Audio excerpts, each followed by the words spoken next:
Офицеры полиции, над какими самыми жуткими делами по исчезновению людей вам доводилось работать? Я училась в бакалавриате в колледже в Вермонте. Зимой нас всегда буквально заваливало снегом. Однажды во время новогодних каникул пропал второкурсник. Он не был моим близким другом, но мы пересекались на лекциях. Это был небольшой гуманитарный колледж в маленьком городке, поэтому все в округе были взбудоражены. Его телефон и бумажник остались в его комнате, поэтому была версия, что его похитили, а может даже убили. Все в кампусе были очень напуганы на протяжении нескольких месяцев. Повсюду была полиция, вертолеты пролетали над нашими головами, студенты-волонтеры выстраивались в ряды и искали тело в сугробах. В конце концов, снег и лед растаяли, и тело нашли в реке. Полиция так и не узнала, что с ним произошло. Эта история до сих пор не дает мне покоя. Полный ролик на канале Тучный Жаб. All right, everyone's presentations are done. Nick, the manager, said as he tried to move the discussion forward. Excuse me, I haven't. I recently found out something. Nick interrupted me and began to speak. There's apparently someone in this department who didn't graduate high school and is just a part-timer. Meetings should be for employees only. Absolutely right. His lackey, Mike, of course, agreed with Nick. I'm leaving. After leaving the meeting room, I started to shut down my computer. I noticed that an email had arrived, not in my personal inbox, but in the company's shared email. Thinking, there's no point in speaking up, no one will listen, I went home quietly. The next day, I heard a commotion from Nick's desk. He was staring at his computer screen, his face pale. Nick? Is something wrong? Mike looked at the screen with him. And he turned even paler than Nick. Why is he so angry? Knowing the reason for Mike's distress, I thought to myself, serves them right. My name is Adam. My mother passed away when I was in the 9th grade, and I was raised by my father. Well, you could hardly call it being raised. After my mother passed, my father changed. He drowned his sorrows in alcohol, and though he still went to work, he squandered our living expenses on horse racing. Because of that, I had to start working part-time as soon as I entered high school. Every month, I went to the convenience store with bills in hand that couldn't be auto-deducted from my father's account. Even though I endured it because I didn't want to be alone, I reached my limit in my second year of high school and dropped out.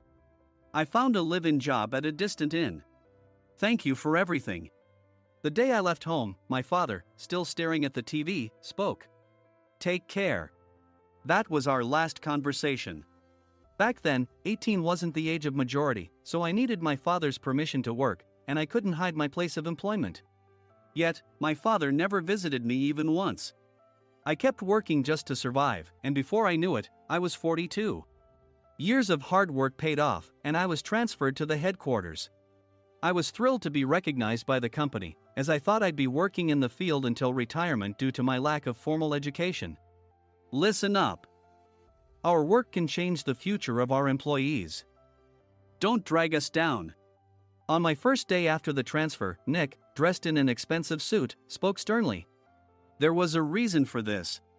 Our inn was located in a prominent tourist destination, known so well that everyone in the state could sing its commercial jingle.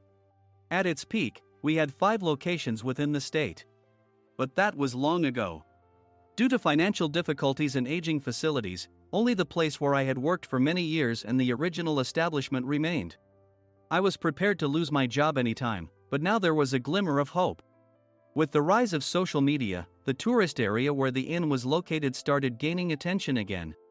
Depending on how hard the sales department, where I was transferred, worked, we could either thrive or be forced to give up this prime location to the new hotel chains continuously popping up. For Nick, who had switched careers from another industry to strengthen our sales, this was a battle he couldn't afford to lose. I understood why he had to be strict. I will do my best. Nick sneered at my enthusiastic declaration. Did you not hear what I said? I'm sorry. I thought I was listening carefully. Out of habit from years of customer service, I apologized reflexively, though I had no idea what had offended him. Someone was watching me with a smirk. In this department, there are those who are expected to excel and those who have been shoved here because they have nowhere else to go. You are the latter. It was Mike, the section chief. He's 7 years younger, at 35. But he was called to headquarters much earlier than I was and had been moving around within the headquarters ever since. I'm not jealous, but I can't accept that he's my boss. Graduating from a prestigious university, he has an unusually high pride and caused many problems as a newbie, making things very difficult for me when I was the front desk leader. When I found out Mike was transferred to the sales department a month before me, I was disheartened. Mike is right. With just a middle school diploma, there's not much you can do. Don't even think about achieving results. As if I didn't exist, Nick remarked, "I'm thirsty." Mike eagerly ran to the coffee maker. It seems Mike is Nick's lackey. I regretted being happy about my transfer to headquarters, wishing I had stayed on site forever. Send a direct mail to every company on this list by the end of the day. Nick only assigned me tasks that even a new graduate could handle. What? There are over 1,000 companies. You want me to send to all of them by today? Yes, if you and your fellow misfits split the work, even those with nowhere else to go should finish by today.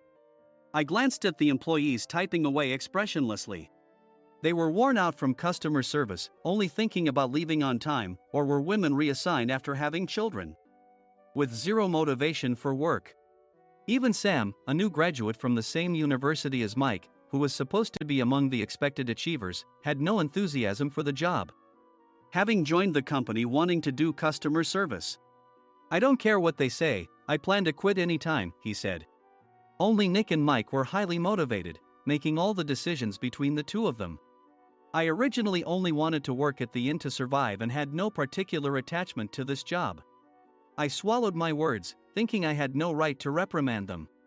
About a month after the transfer, Nick told us with a frustrated look, "To commemorate the 50th anniversary, we've decided to create a plan exclusive for one group per day." Originally, Mike and I were supposed to come up with it, but our president, Mr. Thompson, insists on hearing everyone's opinions. "So, you all get a chance." As Nick explained, Mike began handing out prints. "Make sure not to embarrass Nick. If your ideas are half-baked, you'll have to redo them." It seemed that they had printed his handwritten notes by Mr. Thompson, which included several questions and a section for free responses. It made sense why Nick had to seek our input, given that all responses had to be submitted to Mr. Thompson. We were given a week to think about it, and a meeting was scheduled to compile our ideas. My plan is to let guests enjoy both the old and modern America. Nick began the presentations. Guests would watch a master confectioner at a nearby traditional sweet shop make sweets in front of them. The welcome drink would be premium tea in a bottle. Nick's plan was certainly attractive. After his presentation, Nick called on us to present in the order we were seated. Just as I stood up for my turn. "All right, everyone's presentations are done." "Excuse me, I haven't. I recently found out something." Nick interrupted me. "There's someone in this department who didn't graduate high school and is just a part-timer." He was likely talking about me. I joined the company as a part-timer and was made a full-time employee when I turned 20. That was 20 years ago, so Nick and Mike probably had no chance to know until recently. Meetings should be for employees only. Absolutely right.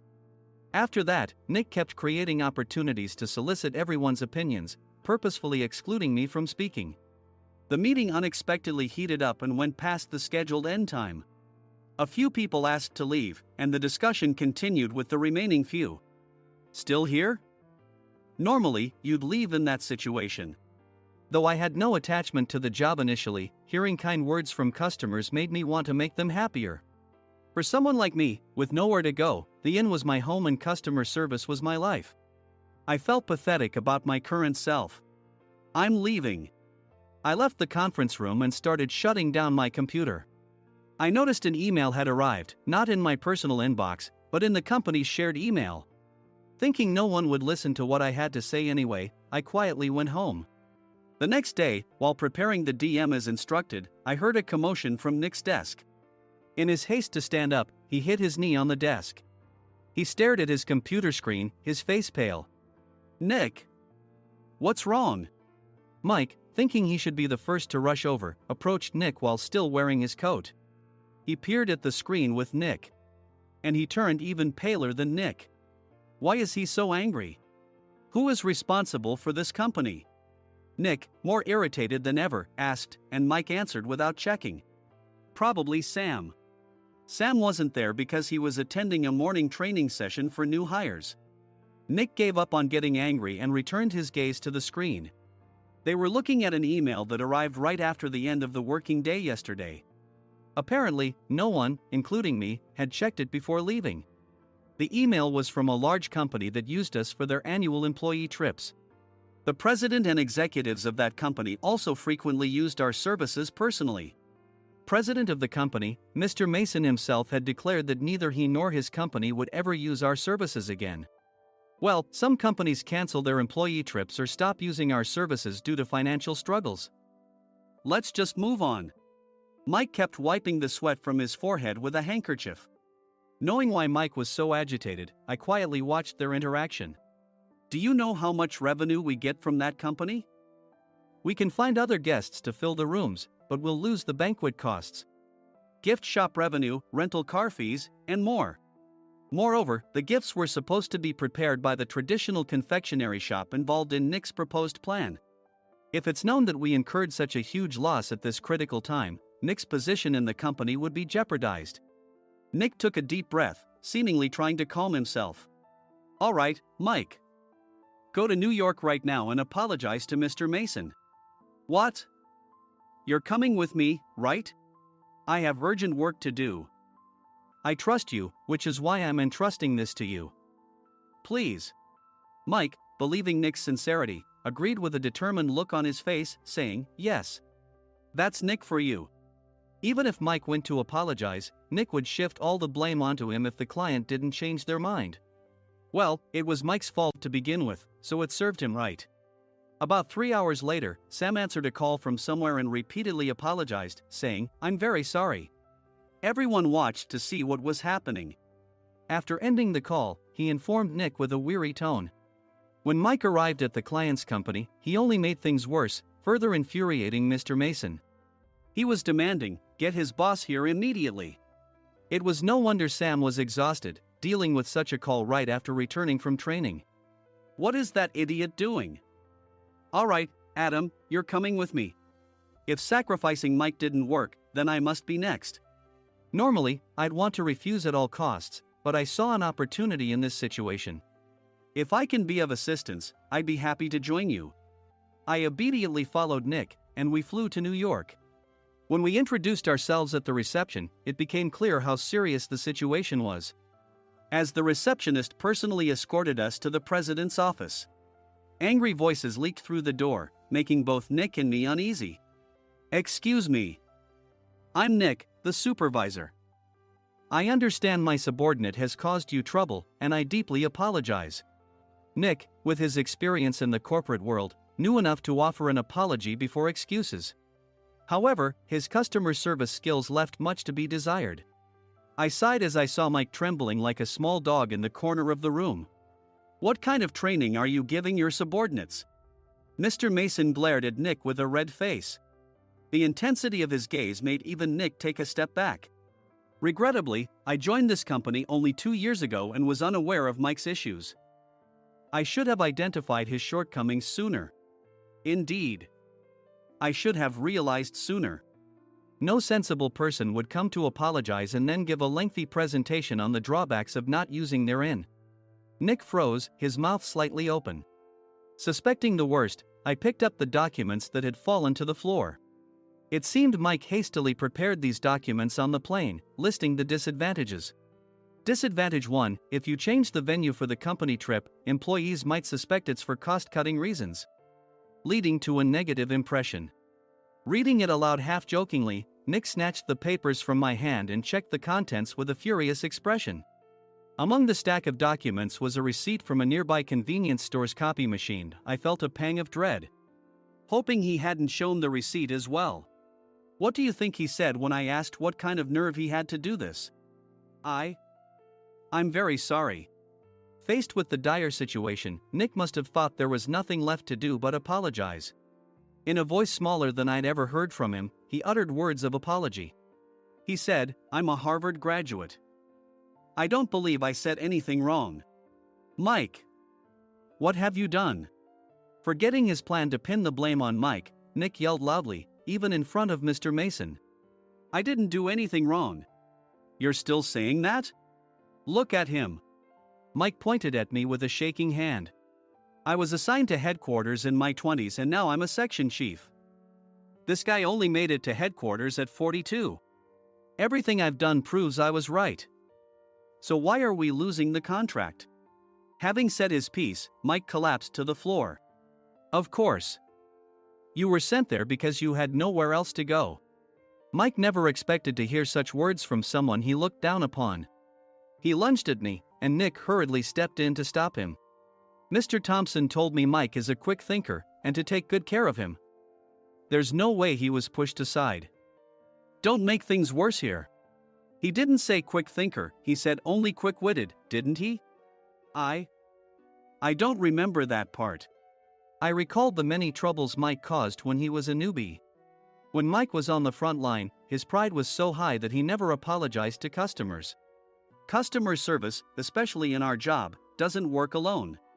It brings both good and bad situations. If the front staff or housekeepers made mistakes, or the cleaning company didn't properly clean a room, one had to apologize to the customers regardless of personal fault. Mike, in such situations, would never apologize, insisting he wasn't at fault. This often angered customers, and as the front desk leader, I frequently had to apologize on his behalf. He caused complaints and disrupted operations, which is why he was quickly moved to headquarters. In departments where he didn't interact directly with customers, his quick thinking was beneficial and things went well. But it seemed his flaws were starting to show. Corporate reservations are supposed to be entered into the system by the sales representative. But a quick check yesterday revealed that more than 10 items were missing from the client's reservation. The handover document clearly stated what needed to be prepared. Why didn't you enter it into the system? Why do we have to give them special treatment? Filling rooms near the banquet hall, setting up all the food in advance. Specifying the brand of wine, they're too demanding. No wonder he always angered customers, I thought, feeling a headache coming on. Grouping them in rooms near the banquet hall is for our benefit too. It makes it easier for the staff to set up beds and serve breakfast since everyone's schedule is synchronized. As for the other requests, Mr. Mason suggested them to lighten our load. I didn't know that. Nick finally seemed to realize that Mike was the one who had angered the client. What did you say to them? I just told them we wouldn't give them special treatment anymore. We shouldn't waste effort on things that don't bring in money. I was utterly exasperated at his lack of understanding of customer service. Of course, we shouldn't comply with unreasonable demands. But carrying over successful practices from past stays makes customers feel remembered and enhances their experience. Good memories encourage repeat visits. That's part of our job. I looked down at Mike, who was sitting on the floor. In our job, nothing is a waste. Mr. Thompson likely moved you to the sales department, hoping you'd finally understand this. How do you think he feels now that you've failed to meet his expectations? Mike, tears in his eyes, fled the president's office. I was amazed he still hadn't apologized. You have it tough, Adam. It's okay, we're all employees of the same company. I deeply apologize for this disrespectful incident. Especially after all the care you've shown us. If it weren't for you, Adam, I really would have stopped staying here. When I heard you were moving to the sales department, I was willing to reconsider if you handled it. Seeing us talk so amicably, Nick's face contorted. Do you two know each other? Adam's service is excellent. I always requested him specifically. Normally, we don't accept specific staff requests, but we made an exception for Mr. Mason, adjusting my shifts accordingly. He had personally stayed at our hotel just before my transfer, and during casual conversation, I mentioned, I'm moving to the sales department soon. If I hadn't told him then, things could have been much worse. Please continue to take care of us. I look forward to it. On the return flight, Nick awkwardly offered me a can of beer. It's still working hours. Of course, I had no intention of forgiving him for a single beer. Nick might try to pin everything on Mike and avoid any consequences. While pondering this, a startling fact came to light. Nick, the tea bottles for the plan have arrived. I handed Nick a bottle labeled with our inn's name. They look good. What are you talking about? These are plastic bottles. I had assumed we would use the trendy, high-end bottling tea. But what arrived were ordinary plastic bottles of tea with customized labels. The only unique aspect was the label, which had the inn's name, making it look customized. Upon further investigation, I discovered that a substantial amount of money was set to be paid to the tea company. It was priced like bottling tea. Does this plastic bottle really cost $100 each? The tea inside is specially blended for us. The extra cost is for that. Wouldn't it be better to use another tea company? Or is there a specific reason we must use this one? As Nick continued to make excuses, I showed him a printed email. I informed the tea company's president, Mr. Mitchell, that we discovered irregular payments and he confessed. He said you two were high school classmates and planned to split the extra money. That idiot. Why did he confess? That's not important. You should worry about yourself, this could turn into a police matter. Opening the bottle cap, I suggested. How about calming down with this tea? It supposedly has a relaxing effect. Nick drank the tea frantically. In the following days, decisions were made about their fates. Mike was reassigned to the General Affairs Department, with no chance of transfer or promotion, as per Mr. Thompson's orders. As for Nick, since the payment to the tea company hadn't yet been made, he narrowly avoided legal trouble. Instead, he was encouraged to leave the company, and to avoid further complications, Nick submitted his resignation. Rumor has it that connections between HR departments have made it difficult for him to find new employment. Even though it was good to have those two gone, something unexpected happened in the sales department. Everyone became motivated and united in refining the 50th anniversary plan. In the end, my plan was adopted. We collaborated with the Tourist Information Center to provide personalized guides. The plan, tailored to the number of guests, was truly special for the 50th anniversary. Hey, is Adam's family coming to stay? I immediately booked that special plan for my family. Sam noticed it on the reservation list and quickly picked up on it. Yes, I'm inviting my father. That's great. I might invite my parents too. I lacked the courage to face my father just as Adam. But here, with the confidence Mr. Mason praised, I felt ready. The 50th anniversary plan was a perfect opportunity to reconnect with my father. I hoped to bring back the days when we could laugh together as we once did.